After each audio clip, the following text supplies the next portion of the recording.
Welcome to The Burning of the Midnight Lamp, where we are dissecting music history, album by album, and track by track. And we have arrived at the last track on Sparks' album Terminal Jive from 1980. The track is called The Greatest Show on Earth, written by the two brothers Ron and Russell Mile, along with Giorgio Moroder and Harold Faltermeyer. That's a star writing team, that right there. Yes. Yeah, Chris, not heard the song before, as usual. I think we'll just jump into it, have a listen, and discuss it afterwards. So here it goes, steady as it goes. Yeah, this sounds very Moroder.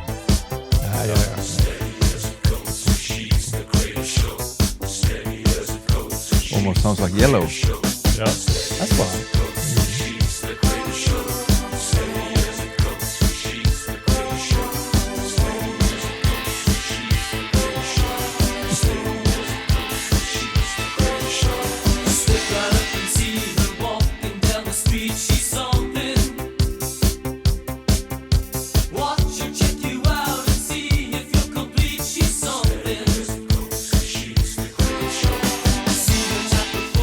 Nothing but your heavy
and there it faded out, the whole album.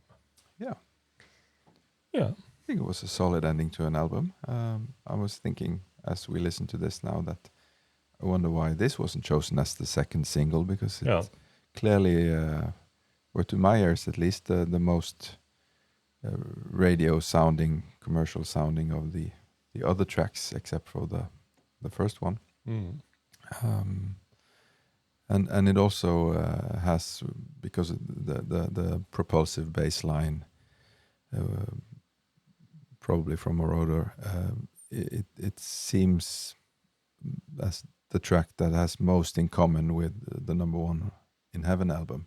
It follows the Triads for the Human Race type of songwriting, but it has a lot of more 80s ingredients in it.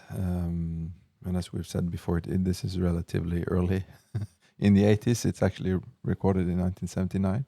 So it's predating a lot of these things that we think of as very typical 80s. Mm. So no, not bad at all. It's not the greatest show on earth, but I think it was a good song. Yeah. It's not one that I skip. That's the quality. This skip, is what, not skip. yeah. Yeah. Very binary. No, I get what you say about it, that it could have been a single.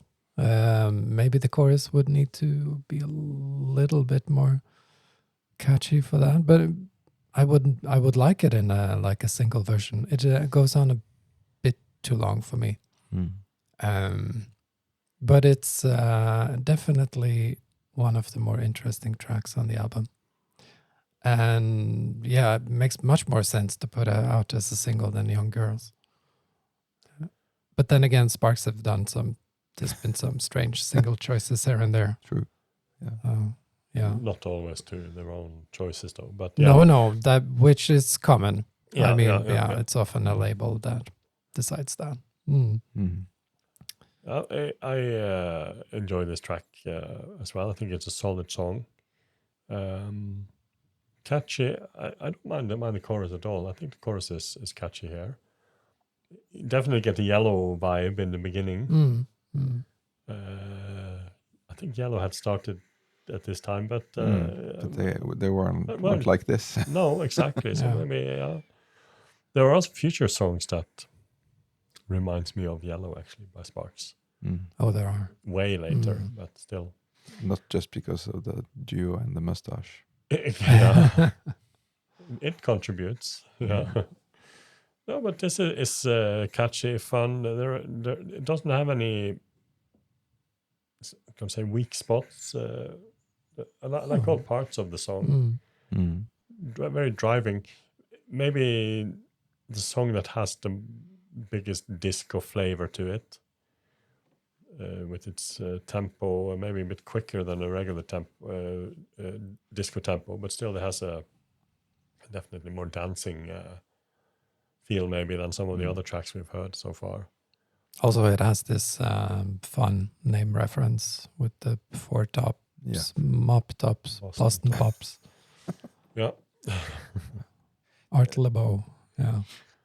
I was also thinking when we heard it now that this would have been a great live track. Yeah, I was thinking too. Did they play it live? No, well, not one time, but... only when they did the whole album. Yeah. Yeah. Again, this, as much of the other songs in the album, is an album track that was left after they recorded it. But yeah, there are a couple of songs that maybe would have deserved some more revisiting. I wouldn't mind to see this song here played live, for example. I wouldn't either. And knowing Sparks, this could suddenly pop up. Yeah. In the set list. 2026 tour. Yes. Just waiting for that to be announced. Hopefully an annual tour. We're soon embarking on the American leg of the Mad tour. Oh yeah, it says in there the 5th of September. So most of September they're touring the US. I think it's only a month or so they are traveling. Yeah. If flight tickets were less expensive. Yeah, I've been considering it. Yeah. Mm. No, but that takes us to the end of the album as well.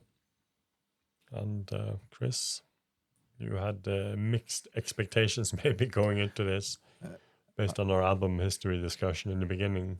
What do you think? Well, expectations were set low by your introduction in the podcast episode, and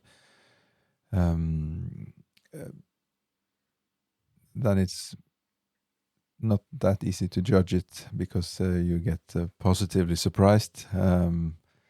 But if you compare it to the previous album, which I think was one of their best, then it's two different universes, of course. Yeah. I really loved the opening track, "To Be With You." When I'm with you. When I'm with Mhm. you, immediately that will go into my Sparks playlist, and I'm clearly one of the best Sparks songs I've heard up until now in the top 10. And the rest of the album was not nearly the same quality, but thinking back, I think only the second song, Just because you love Just Because You Love Me, I think that's the only one I actively disliked. Okay. The other ones all have something that was interesting and some things that were not. The conclusion was this was not bad, not that bad. Interesting. I want to hear it again, so I'm gonna hear the whole album and see, because there are definitely things to be enjoyed herein, even though it's not nowhere near quality of earlier. Like Kimono My House and number one song in heaven. Number one in heaven. And you, Tron, you said you had tried. I've tried many times to like the album as an album. That isn't going to happen. But I love the first song, When I'm With You, and I can stand and like the two last songs on the album. Yeah. They're not my favorites out of a catalog that is so full of amazing songs. Yeah. But I liked listening to Stereo and The Greatest Show on Earth again. Yeah. Are those the songs you would have picked apart from When I'm With You?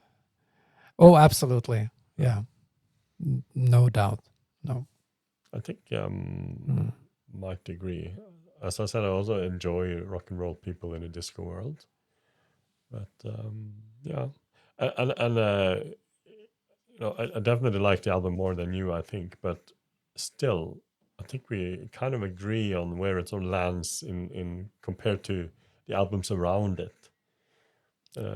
Yes. Because when we come to the next two albums, or next 3-4 albums, at least next 3 albums. At least the next 2. Yeah. Okay. That's lots of things to see here in the future. No, the next 3. The next 3. Yeah. I'm with you. I'm with you on that. I said the next 4, but then I the fourth of those will be pulling rabbits out of a hat. It definitely. I mean, those two next albums I've listened to a lot recently, and I love them both. I do as well.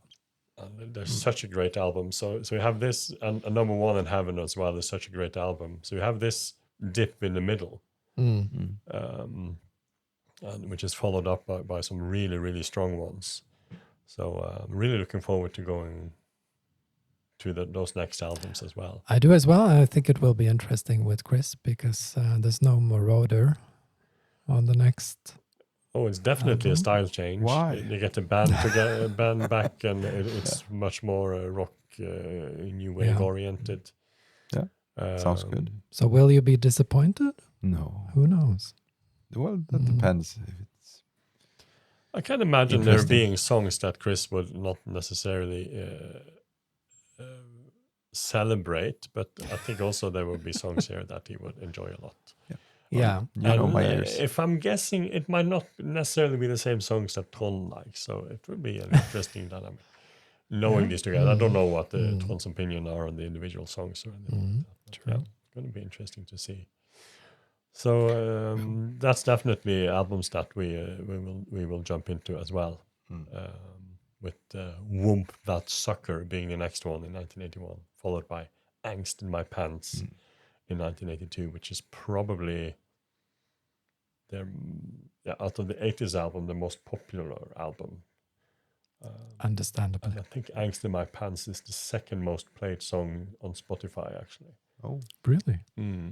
wasn't it great when artists just popped out an album a year, 40 minutes of songs, and sometimes they landed on their feet and sometimes they didn't. And now they use many years and they make these 60-minute That's very mastodons. True. So, yeah. Yeah, no, so, yeah. Thank you to everyone who has been listening and watching along on Terminal Jive with us. And let us know in the comments below what you think of the track itself, The Greatest Show on Earth, and the album as a whole. And yeah, the three you have been listening and watching this with is Frode. Tron. Chris. And we, three of us, hopefully, will also be back soon with Whoomp That Sucker from 1981. But until then, you must all have a great day, and goodbye. Goodbye. Thank you for watching.